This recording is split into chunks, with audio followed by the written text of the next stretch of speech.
ის რასაც ტურიზმის სექტორის ნაწილი ითხოვდა მიღწეულია მუდმივი ბინადრობის ნებართვის არ მქონე უცხოელებისთვის საქართველოში საქმიანობა რეგულირებული ხდება. ასეთი უცხოელები ქვეყანაში ვერც გიდებად ვეღარ დასაქმდებიან, ხოლო ტურისტებისათვის სამთო ალპური და სათხილამურო გამყურების სერვისის მიწოდებისთვის წლიური 200 კვოტა განისაზღვრა. ეს რეგულაცია ნაწილია საქართველოში უცხოელების დასაქმების წესის ცვლილებისა, რომელიც 1 მარტიდან შედის ძალაში. იმ უცხოელებისთვის, რომლებიც აქ ჩამოსულ ტურისტებს გიდობას უკვე სთავაზობენ, რეგულაციები 1 მაისიდან ამოქმედდება. შრომითი საქმიანობის უფლების გარეშე მუშაობა, როგორც უცხოელი თვითდასაქმებულის თანამშრომლის, ისე დამსაქმებლის დაჯერიმებას გამოიწვევს. რეალურად რა შეცვლის და დარჩება თუ არა ფურცელზე კანონის გამკაცრება? ვინ შეიძლება გააკონტროლოს უცხოელების ტურისტულ ჯგუფებში, ვინ არის გიდი და ვინ ჯგუფის წევრი, რომელიც გიდობას ითავსებს და როგორ რეგულირდება ეს სექტორი ტურისტულ ქვეყნებში? ამ თემებზე ვსაუბრობთ დღეს საქმის კურსში. კომპანია Travel to Georgia's დირექტორი ლაშა ბერიკაშვილი გვერდდება ახლა პირდაპირ ეთერში. ლაშა, მოგესალმები. დიდი მადლობა თქვენი დროისთვის. მოგესალმებით, თქვენს ტელემაყურებლებს. მადლობა მოწვევისათვის. ლაშა, რასაც წლების განმავლობაში გვესმოდა ტურისტული სექტორის ნაწილისგან, რომ აუცილებელი იყო ამ მიმართულებით რეგულაციების გამკაცრება.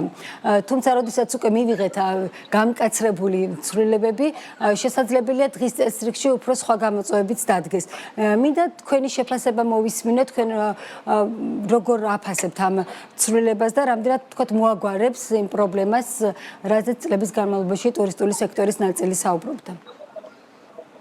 კეთილი, ზოგადად გამკაცრება იდეაში ალბათ ადრე თუ გვიან მაინც საჭირო იქნებოდა, მაგრამ არა დღეს და არა ამ ფორმით.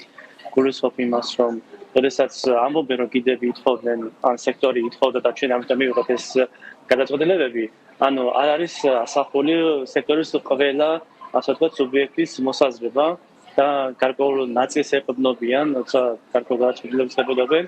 ამან გამოიწვია ეს მდგომარეობა, რაც ეს არის. გულისხმობ იმას, რომ თუ ჩვენ აგვგზავნოთ უკვე უცხოელი გიდების ოპერირება საქართველოში, ესე ისიად ეს არ უნდა ხდებოდეს. ჩვენ თავაზობდით და ეხლაც ესე თნაირად გვაქვს შეთავაზებაში, რომ სადღაც 5 წლამდე პერიოდი უნდა მიგვეცა უცხოელი გიდებისათვის, იმისათვის, რომ მათ შეძლებოდათ არ შეეწყვიტათ უცხოეთი ნაკადობა ქონოდათ საქართველოში ტურისტების შემოყვანის და ეს გარკვეულწილად ეკონომიკას აიმატება და ეკონომიკას აჯანსაღებს, რაც უფრო მეტ ტურისტის შემოყვანის საქართველოში და ამის ერთ-ერთი ასე ვთქვათ მოტივატორი იყვნენ ის უცხოელი გიდები, ვისაც ენდობიან, ვისაც მისი ენაც კარგად ესმით და გამოსტილი არის ამ ნაწილში. ანუ ამ ხალხისთვის ეს მყისიათ ხელი არ უნდა შეგვეშალა იდეაში, მათ უნდა მიგვეცა გარკვეული დრო იმისათვის, რომ მომზადებულიყვნენ, გადამზადებულიყვნენ კანონის შესაბამისად და ერთიანი ეროვნული გამოსვლები გარკვეულწილად დაგვეწესებინა უცხოელი გიდებისათვის და მათ შეძლებოდათ ეტაპობრივად, ასე ვთქვათ, გაიარათ ეს ფორმალობები და ვისაც ექნებოდა სურვილი, რომ დარჩენილიყო საქართველოს ბაზარზე ამ 5 წლიანი თუ 3 წლიანი პერიოდის განმავლობაში, მიიღებდა გადაწყვეტილებას, გაივლიდა ამ გარკვეულ ასე ვთქვათ ფორმალობებს და მიიღებდა კანონიერ უფლებას, რომ ოპერირება გაეკეთებინა, ანუ ემუშავა საქართველოში და მთავარი პრობლემა შემოსვლაც არ შეწყვეტილიყო.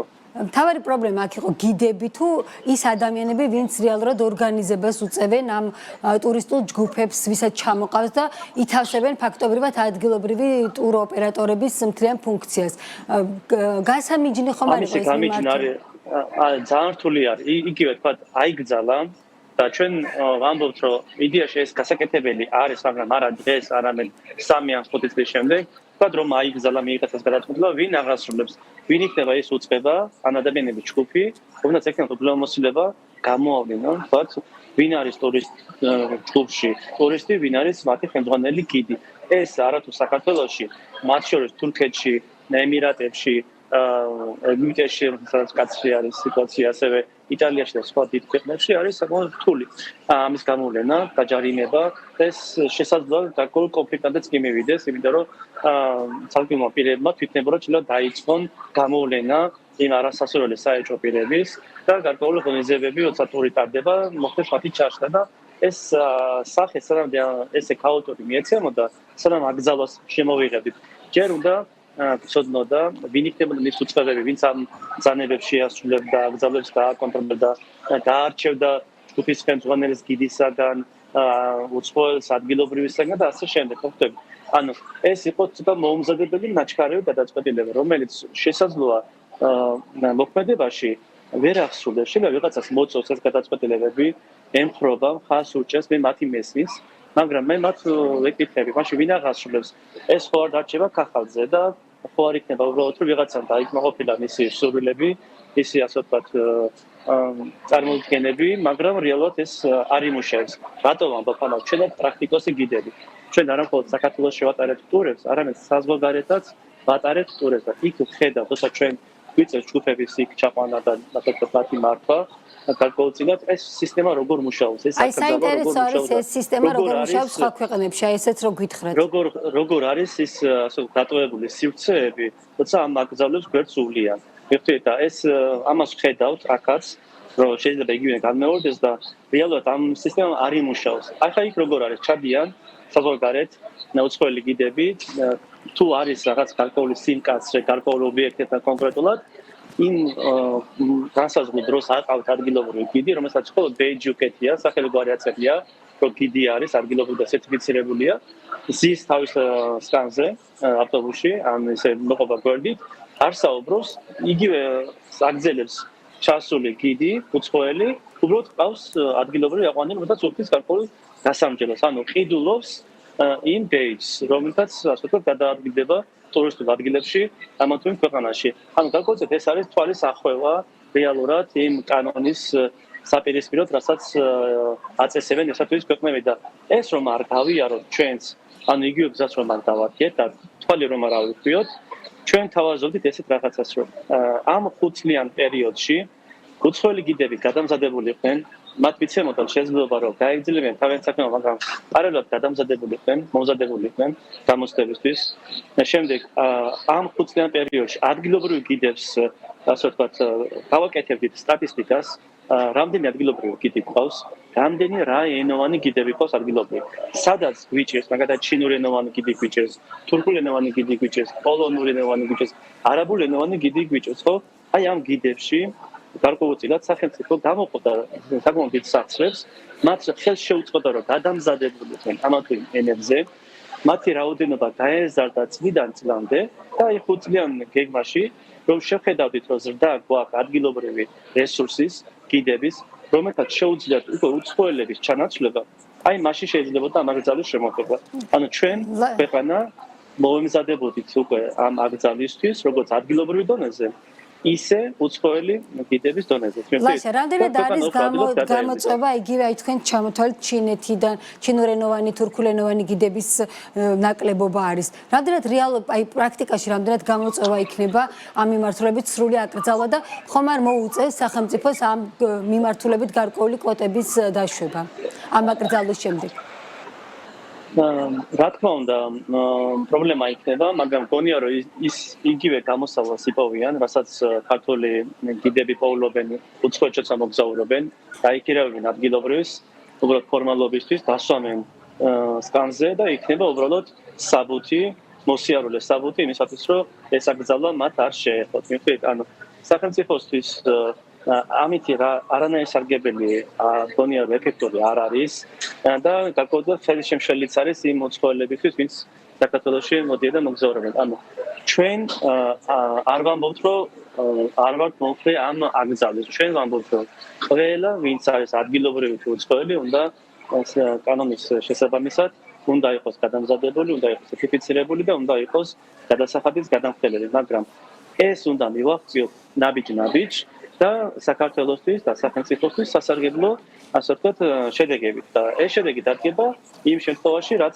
ეხლა მე ჩამოვთვალე, თუ იქნება ის მიზანი მიღწეული. ადგილობრივ გიდებს ვამზადებთ, უცხოელი გიდებს ვაძლევთ შესაძლებლობას, რომ იგივე გააკეთონ და მოვაქციოთ ჩარჩოებში, მოვაქციოთ კანონმდებლობაში და ქვეყანა მიიღებს უწყვეტ აკადებს, ქვეყანა მიიღებს გაზრდილ რაოდენობას ადგილობრივი გიდებისას, ვინც უკვე შეძლებს მწარ კონკურენციის გაწევას უცხოელი გიდებისას, ხოლო უცხოელი გიდებს, ვისაც სურვილი აქვს საქართველოში გააგრძელოს მოღვაწეობა, უკვე იქნებიან ოფიციალურად მასწავლი, ასე ვთქვათ, ტრენინგ-გავლილი და სახელმწიფოს ინტერესების გამტარებელი საქართველოში. დღეს რა ხდება? მაგალითად, ვიყან რის გამოც ითხოვდნენ გიდები მათ აკრძალვას რეალურად რა არის ეს პრობლემა.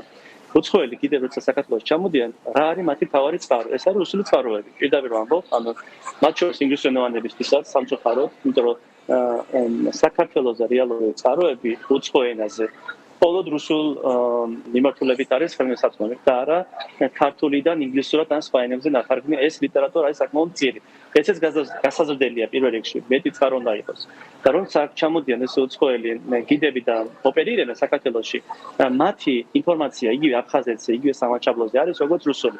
რომ ჩვენ მოვაწყოთ ეთნოცმიდა აფხაზეთში, ან ჩვენ მოვაწყოთ ეთნოცმიდა სამაჩაბლოში, ანუ საქართველოს ინტერესი ამ ნაწილში ირღვევა და მე მათიც მეც როცა ამ ადამიანებს ეს დედი ეს ამბავი აწუხებ და ამისი მიღწევა შეიძლება არა ესე არის აკრძალვით, არამედ სწორად ინფორმაციის მიწოდებაში, მათ გადამზადებაში და ასე ვთქვათ, მათთვის სწორი ინფორმაციის მიწოდებაში.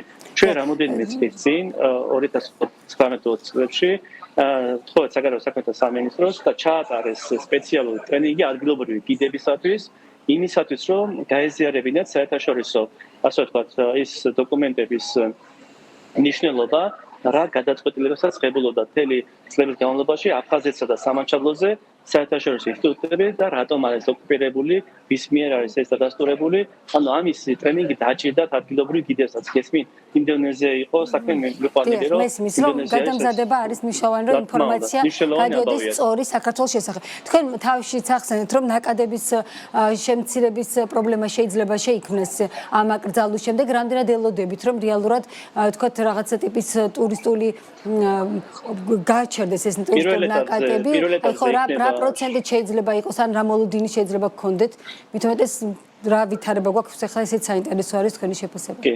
პირველ ეტაპზე ალბათ იქნება შოკური ნაწილი, როცა ვერ გაარკვევენ რა გამოსავალი შეიძლება იპოვონ და შეამცირებენ ვიზიტების რაოდენობას.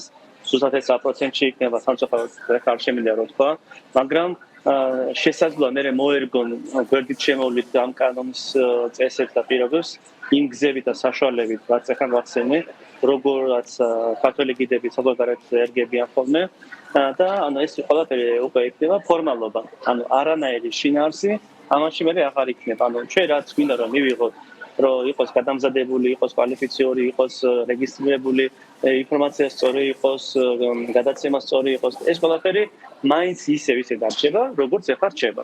და თუ არ იქნება ის ღონისძიებები გატარებული, რაზეც უკვე ვისაუბრეთ ამ გადაცემაში.